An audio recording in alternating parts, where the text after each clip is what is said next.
Shalom, selamat bertemu kembali dalam pembahasan penilaian akhir tahun pada pelajaran pendidikan agama Kristen dan budi pekerti.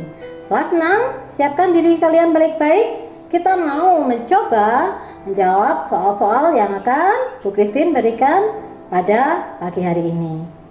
Bagi Bapak Ibu Guru yang ingin mengunduh file materi soal maupun kisi-kisi bisa dilakukan dengan melihat deskripsi yang ada di bawah video berikut ini. Jangan lupa pula kami nantikan untuk like maupun subscribe-nya agar notifikasi dari video ini bisa diikuti terus. Oke, siswa-siswa kelas 6, kita mau melihat dahulu kisi-kisi yang hendak kita bahas pada materi soal penilaian akhir tahun. Adapun pembelajaran yang kita lakukan sebanyak 14 materi. Nanti akan terbagi di situ menjadi 30 soal pilihan ganda, kemudian 15 soal isian, dan yang terakhir yaitu 5 soal uraian. Untuk kompetensi dasarnya mari kita lihat bersama-sama. Di situ ada 3.1, yaitu memahami arti ibadah yang diperkenan Allah. Kemudian untuk kompetensi dasar yang kedua yaitu 3.2, memahami pentingnya menjalin hubungan akrab dengan Allah secara terus-menerus sebagai wujud ibadah. Kemudian untuk materi dari kompetensi dasar yang 3.4 yaitu memahami sikap hidup supaya menjadi ibadah yang sejati kepada Tuhan. Untuk materi yang terakhir yaitu 3.3.2 yaitu menjelaskan keterkaitan beribadah kepada Allah dengan melayani sesama. Itu dia pembelajaran kita dari 1 sampai 14 ya, tentang sikap hidup kita kepada Allah, sikap hidup kita kepada keluarga, dan juga sikap hidup kita kepada sesama orang di sekitar kita. Sekarang mari kita melihat materi soalnya. Ya, kita mulai dari nomor 1 ya. Dengarkan baik-baik. Kalian isi dengan memberi silang pada A, B, C atau D yang menurut kalian anggap paling tepat. Oke, nomor 1. Ibadah atau abodah dalam bahasa Ibrani artinya yaitu ungkapan titik-titik kepada Tuhan yang telah mengasihi kita. Kemudian nomor 2-nya yaitu tentang kitab Roma 12 ayat 1. Di situ dituliskan penggalan bunyi kitab tersebut yaitu, karena itu saudara-saudara, demi kemurahan Allah aku menasihatkan kamu supaya kamu mempersembahkan titik-titikmu sebagai persembahan yang hidup, yang kudus dan yang berkenan kepada Allah. Itu adalah ibadahmu yang sejati. Bisa bukan? Sekarang lanjut ke nomor 3 ya. Di situ ditanyakan, dalam ibadah kita menaikkan pujian dan sukacita kita kepada Tuhan.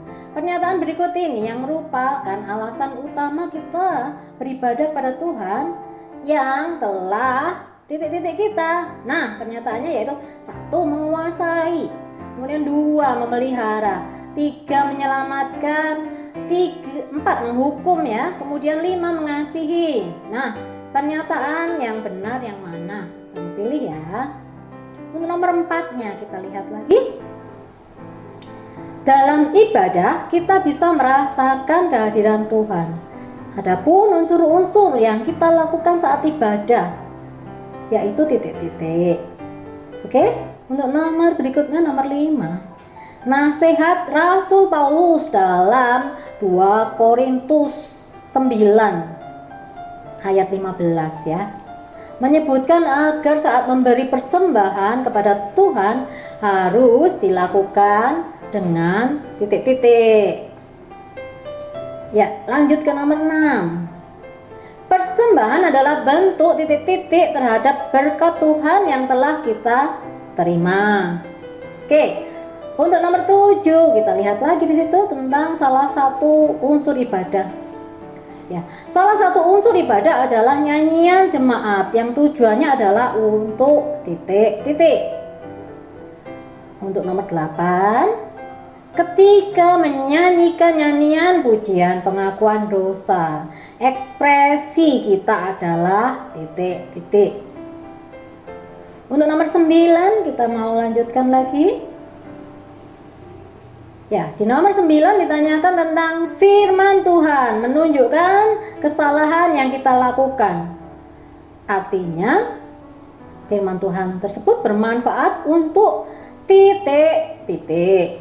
Oke, nomor 10-nya tentang sida-sida dari Ethiopia. Pasti sudah dengar bukan ceritanya ya? Sekarang pertanyaannya coba kamu nanti baca dan isi ya. Kitab yang dibaca sida-sida dari Ethiopia. Namun, ia tidak paham isinya, yaitu kitab titik-titik. Oke? Untuk nomor 11. Dalam doa Bapa kami, kita menyampaikan keinginan kepada Tuhan atas makanan hari ini yang secukupnya. Hal ini bertujuan mengajarkan untuk titik-titik. Oke, bisa? Untuk nomor 12 kita mau lanjut di situ tentang doa, ya. Doa yang berisi penyesalan atas dosa kita pada Tuhan disebut doa titik-titik. Untuk nomor 13, bersyukur pada Allah merupakan sikap positif yang seharusnya kita lakukan saat titik-titik. Oke, nomor 14. Rasa syukur pada Tuhan atas keberadaan orang tua bisa ditunjukkan dengan cara titik-titik. Ya, bisa lanjut ya. Untuk nomor 15 tentang bangsa Israel ya yang melakukan ucapan syukur pada Tuhan. Bangsa Israel merasa sangat bersyukur karena ditolong Tuhan saat dikejar tentara Mesir. Keajaiban yang diberikan Tuhan pada mereka yaitu titik-titik. Oke, nomor 16-nya ya. Agar mampu mengembangkan akal budinya, manusia harus titik-titik. Untuk nomor 17, merupakan sumber hikmat bagi umat manusia adalah titik-titik. 18. Atas berkat Tuhan, maka Salomo sebagai raja Israel yang kedua memerintah dengan titik-titik. Oke, 19.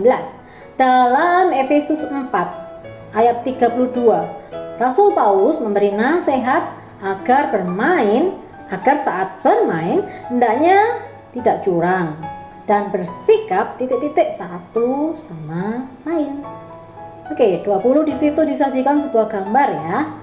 Gambar berikut ini yang termasuk alat permainan modern, yaitu gambar titik-titik. Kamu lihat di situ ada 5 gambar ya. Kamu pilih yang termasuk permainan modern. Kemudian 21. Nah, di sini yang ditanyakan permainan tradisional ya. Di bawah ini adalah permainan tradisional yang disebut dengan nama titik-titik. Oke, sekarang nomor 22. Setiap murid Tuhan adalah pelayan bagi Tuhan dan sesamanya, sebab tugas pelayanan merupakan titik-titik. Oke, untuk nomor 23. Orang yang melakukan tugas pelayanan disebut dengan titik-titik. Untuk nomor 24, salah satu teladan kepemimpinan yang ditunjukkan Tuhan Yesus dalam melayani adalah titik-titik. Bisa ya? Untuk nomor 25, Tuhan Yesus menggunakan kuasa yang dimilikinya dengan titik-titik. 26 sekarang. Keluarga yang mendasarkan hidupnya pada Tuhan Yesus disebut keluarga titik-titik. 27 lanjut. Sungguh alangkah indahnya, sungguh alangkah baiknya dan indahnya apabila saudara-saudara titik-titik. Di situ dari Mazmur pasal 133 ayat 1 ya, kamu lihat nanti. Kemudian nomor 28.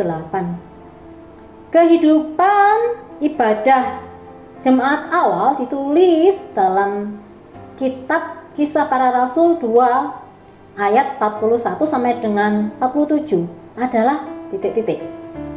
Oke, sekarang 29. Apapun yang kita lakukan kepada masyarakat di sekitar kita harus dilakukan dengan titik-titik. Oke, untuk yang terakhir di situ dalam pilihan ganda ya, pertanyaannya adalah upah bagi orang yang melakukan tugas pelayanan adalah titik-titik. Oke, sekarang lanjut ke Romawi 2, di mana di situ kalian menjawab secara singkat ya, supaya nanti kamu bisa mengisi dengan baik pertanyaan-pertanyaan tersebut. 31, kita lihat bersama-sama. Ibadah tidak hanya kebaktian di gereja, tetapi merupakan titik-titik hidup sehari-hari. Oke, 32. Lanjut ya. Kebaktian yang memuat unsur ibadah secara lengkap adalah kebaktian titik-titik. Kemudian nomor 33. Pengakuan iman yang sering dilakukan di berbagai gereja yaitu pengakuan iman titik-titik. 34-nya ya, memberi dengan sukarela, maka hati kita akan merasa titik-titik. 35. Menyanyi dalam bahasa, bagus ulangi ya, menyanyi dalam roh, artinya memuji Tuhan dengan hati yang titik-titik. Oke, kemudian untuk 36. Kehendak Allah bisa kita pahami dengan rajin membaca titik-titik. 37. Doa yang diajarkan oleh Tuhan Yesus adalah doa titik-titik juga. 38. Tujuan utama saat mendapat nilai yang bagus yaitu untuk titik-titik Tuhan. 39. Takut akan Tuhan adalah permulaan titik-titik, tetapi orang bodoh menghina didikan. Dari Amsal 1 ayat 7.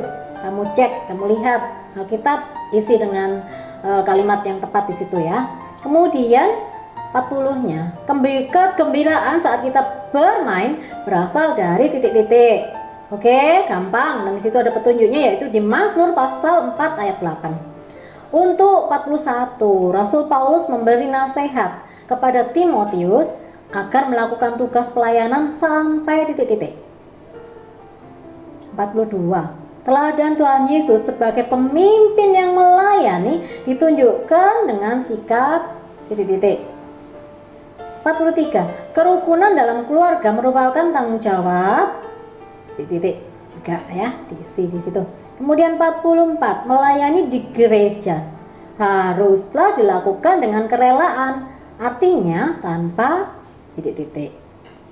Untuk 45 yang terakhir di Romawi kedua yaitu melayani masyarakat adalah tanggung jawab titik-titik. Oke, kita sudah selesai Romawi 1 dan 2. Tinggal yang terakhir yaitu Romawi 3 ya. Siapkan untuk memberikan penjelasan pada pertanyaan yang berjumlah 5 soal ini ya. Untuk nomor 46 di situ ditanyakan apakah arti mempersembahkan tubuh menurut Roma 12 ayat 1.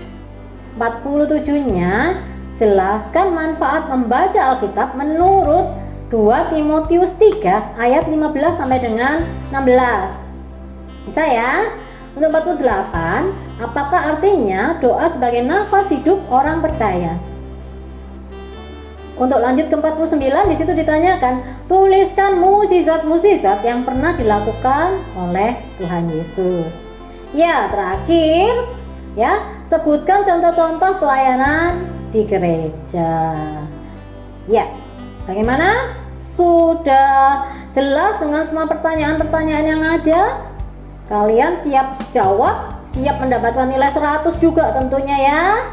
Oke, selamat belajar. Nufis mengucapkan kiranya semua yang kalian lakukan boleh untuk kemuliaan Tuhan. Dan biarlah hari ini kita mau mengakhiri materi yang sudah kita bahas tadi dengan doa ya. Kita mau berdoa bersama-sama. Yuk, Nufis minta kalian juga ikut berdoa bersama ya. Tuhan Yesus, kami bersyukur jika setiap kegiatan kami boleh memuliakan Engkau. Dan kiranya kami juga bisa menjadi berkat bagi sesama kami. Biarlah kemuliaan-Mu terus menjadi nyata dalam hidup kami hingga Engkau datang segera untuk membuat dunia ini boleh berada di dalam kasih kuasa-Mu saja. Di dalam nama Tuhan Yesus yang sudah memelihara dan menyertai kami sepanjang hari ini. Haleluya. Amin. Oke, selamat bertemu kembali nanti di pembahasan yang lain. Kita mau berpisah. Sampaikan salam dari keluarga dan kalian semua yang ada di sana ya. Bye bye. Sampai jumpa lagi.